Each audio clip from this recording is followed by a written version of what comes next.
And if I never make it, then at least I left to go try. At least I left to go try. At least I left to go try. At least I left to go try. Presidential suite on deposit, elevating. Remember when you let me in between? Got real credit card swipes. I don't even know if she I was trying to have a nice night. The waiter brought a check for the meal. She said, people always ask how I got my nice things. Take my crown to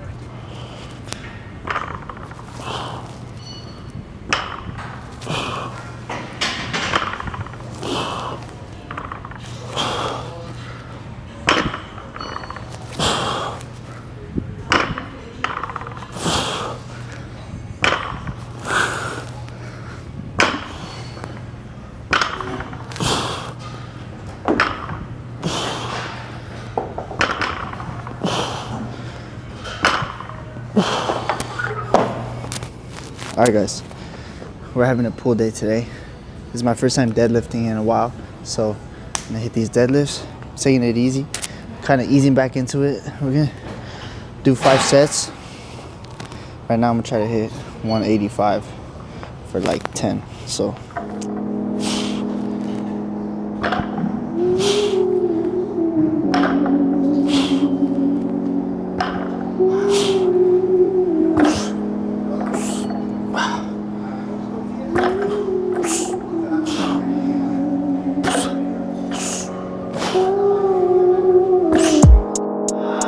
driving late up in the west side, thinking about you cruising down the road, thinking about the days we had our best times, reminiscing, checking on my phone.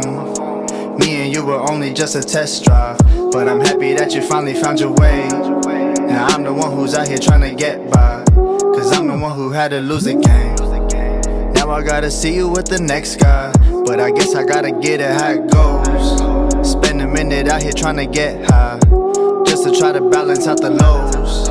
They say that second chances never end right, but I'm just trying to find out for myself. I'm tired of the parties and the late nights, cause every time I spend them by myself. Every time I spend them by myself.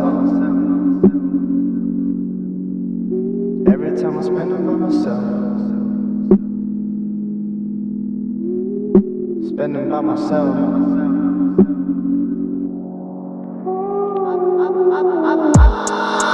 I've been driving late up in the west side, thinking about you cruising down the road, thinking about the days we had our best times, reminiscing, checking on my phone. Me and you were only just a test. you know what they say, don't curl in a squat rack. But I'm Jay still. I do what I want. Cause I'm the one who had to lose the game. I told you from the start my love was real for you, and ever since I've never felt the same.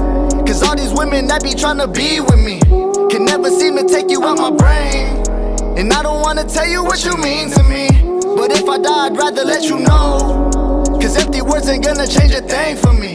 And I'm just what's going on, guys? Just finished this pool workout. I'm just over 90 days into my program. I'm down about 16 pounds. I still got a long way to go, man. I have like 70 pounds I had to lose. I was weighing 230. I gotta get down around at least like 165, 160 to really be at like my goal physique, you know, really strip down all the fat, get as lean as I possibly can so that I can build back up and build some lean muscle tissue. But anyways, I wanted to end this video with the topic of relationships, because yesterday I did a Q&A, asked me some questions on Instagram. So if you're not following me on Instagram, make sure you go follow me, Luis Revelo Jr. On Instagram. A lot of you have the same questions. A lot of you guys have the same problem. A lot of you are dealing with relationship struggles and heartbreak. And I know why you all struggle with that. I know why 90% of people in Western society struggle with relationships. Is because you were raised by single moms, you were raised by single dads, you were raised in broken homes, and you never saw an example of what true love looks like. When you come from a divorced household, abusive parents, broken homes, it's hard to learn how to love yourself, let alone love someone else. Especially if you've been verbally abused as a child, if you've been abandoned as a child, if you've gone through certain traumas, being neglected, you don't realize it, but you carry all of that trauma into your adulthood if you don't deal with it. What you guys need to understand and what you need to do, your relationship ended because it wasn't a good match. It was a failure. Something was off. between you and the other person. Doesn't mean that you're not meant to be. It doesn't mean that you can never reconcile. But the point is, there's a problem in that relationship right now. The problem was so bad that it caused for both of you or one of you to walk away. The problem with most people is they repeat the same cycle. People go through breakup after breakup after breakup. They go through person after person after person, looking for somebody to fulfill them, when in reality, you will never find fulfillment in somebody else. You will never find fulfillment in another person. It's not another person's responsibility to make you happy. It's not another person's responsibility to make you feel loved. You should already love yourself. You should already be comfortable with being by yourself before you hop into a relationship. A lot of people use the term, oh, that's my other half, but that's not a good way to go into a relationship. You shouldn't be half full when you go into a relationship. You should go step in and be full when you get into that relationship. You should give yourself fully to that other person, but you can't give what you don't have. So for me, when I went through my breakup with my wife, at the time, we were, just getting out of high school. That breakup was the toughest thing I ever had to deal with in my entire life. The pain of losing her and seeing her with somebody else was the toughest thing I ever had to go through. But I knew that it was my fault, and that was the reason why it was so painful.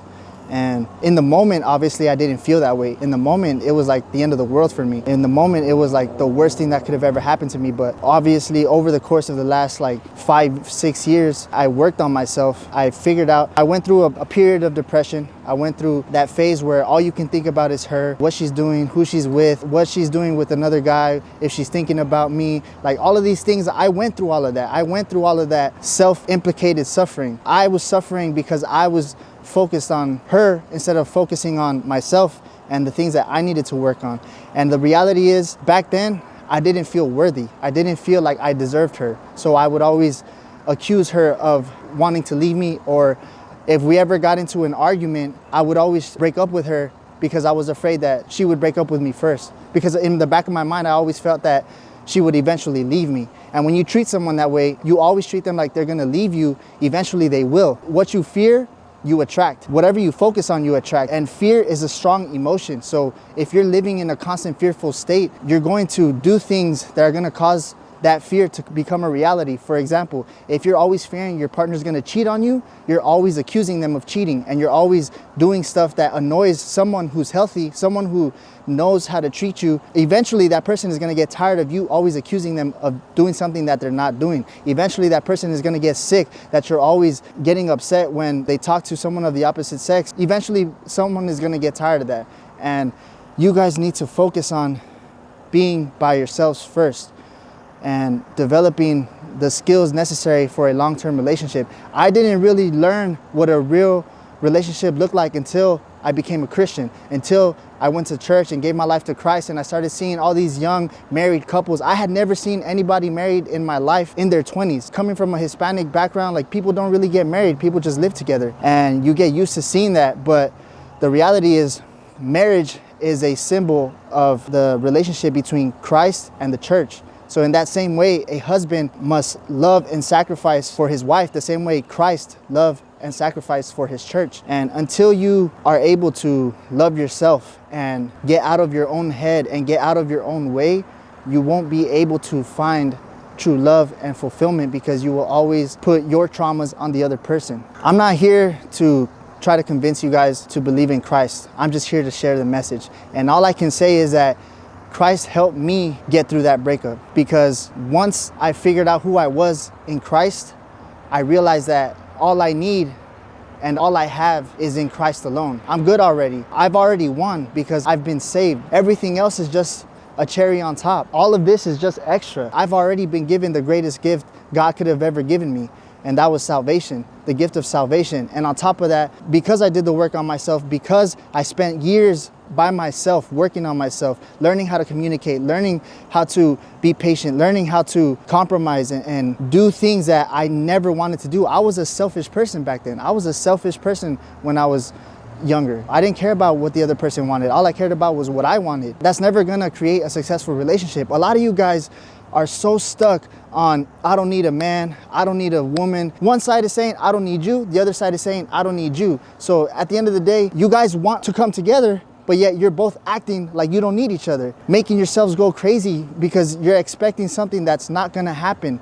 If you always do what you've always done, you will always get what you've always gotten. So you gotta switch it up. You have to start focusing on the personal development that you have to go through in order to have a successful relationship. All of you that are struggling with a breakup, y'all know I'm known for making heartbreak music, you know. The songs that I wrote about my wife during that breakup have been my biggest songs. Nights Alone was about my wife. The whole Late Nights, Early Mornings album was about my wife. Can't Let You Go is about my wife. Like all of these songs that I wrote were about my wife. She's been my biggest inspiration and she's been my biggest supporter. So if you guys are struggling, just know that it will get better. Right now, you may not see it, but in the future, if you do the work, you will be rewarded and you will see the light at the end of the tunnel. But remember, you are already valuable. You are already loved. You already belong to someone, and that person is Jesus Christ. So all I can say is call God, pray, you know, ask him to reveal himself for you, and he will, and he'll help you through it. I promise you. He will lay the foundation. He will give you the blueprint. He will give you the manual to this thing that we call life. So hope you guys enjoyed this video. Make sure you like, comment, subscribe, share it with somebody who needs inspiration, and we'll see you guys in the next one.